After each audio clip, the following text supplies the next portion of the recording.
Dear students, in our previous class we have proved the theorem that is side congruency rule.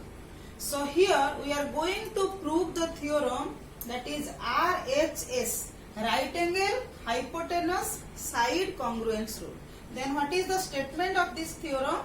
If in two right triangles the hypotenuse and one side of one triangle are equal to the hypotenuse and one side of the other triangle, then two triangles are congruent. So let us prove this theorem.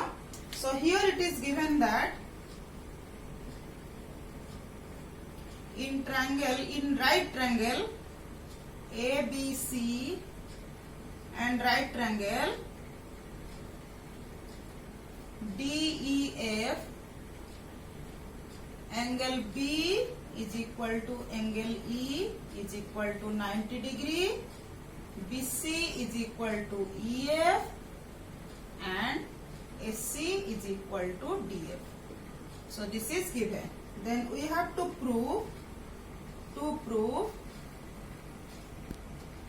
triangle ABC is congruent to triangle DEF. So here construction is needed. So construction. So produce DE to E. Produce DE to E such that produce DE to G such that EG is equal to AB. Then join FG. So let this is G and join FG. So then we have to prove. So let us take two triangles, right triangle ABC and the right triangle GEF. In triangle ABC and triangle GEF, what are the equal parts? Here AB is equal to GE. AB is equal to GE. This is by our construction. And angle B is equal to angle GEF, or angle ABC is equal to angle GEF is equal to 90 degree. So this is also by our construction. And BC is equal to EF. BC is equal to EF. So this is given. So this implies triangle ABC is congruent to triangle GEF.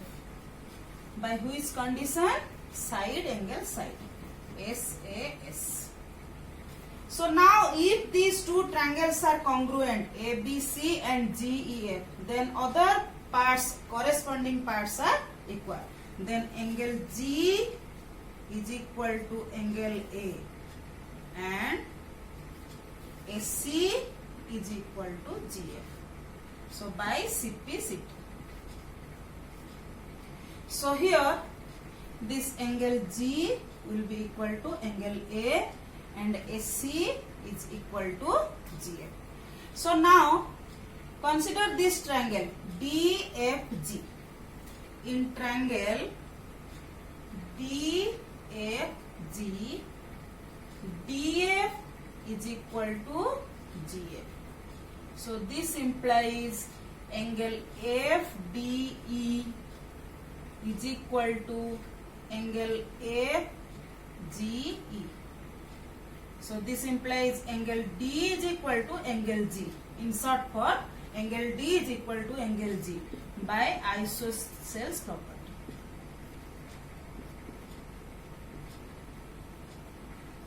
So here we have proved here angle G is equal to angle A and here angle G is equal to angle D.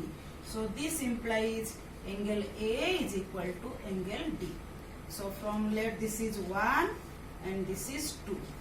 So from 1 and 2. So now consider the two triangles ABC and DEF. So here it is proved that angle A is equal to angle D.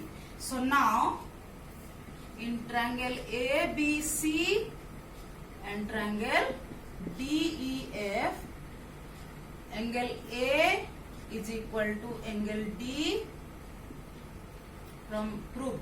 This is proved.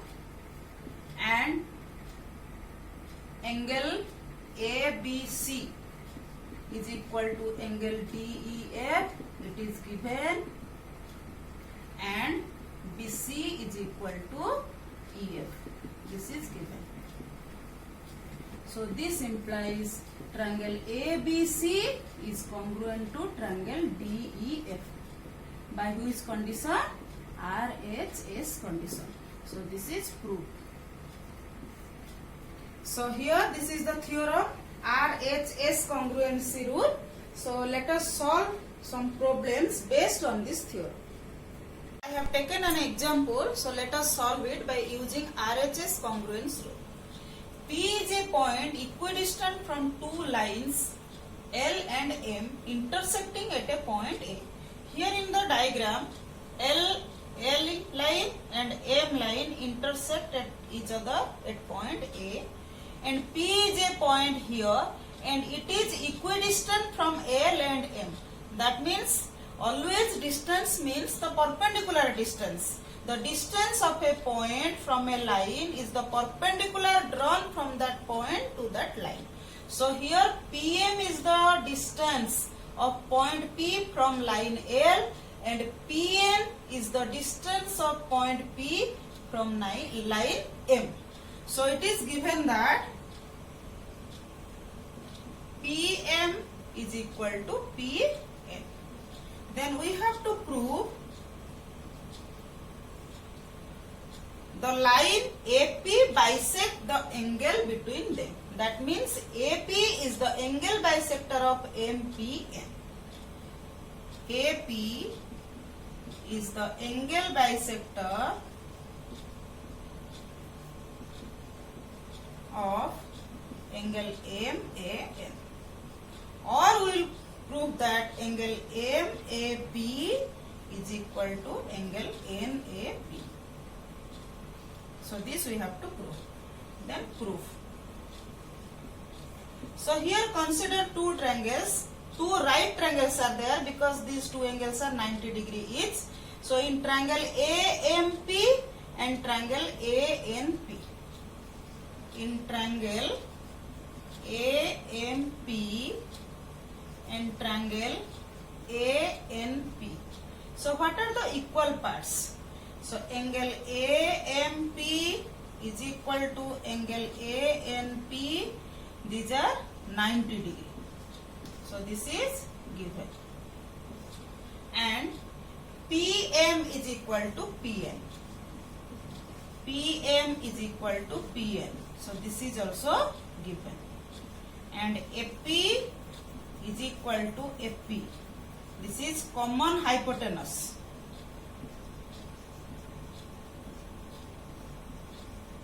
So this implies triangle AMP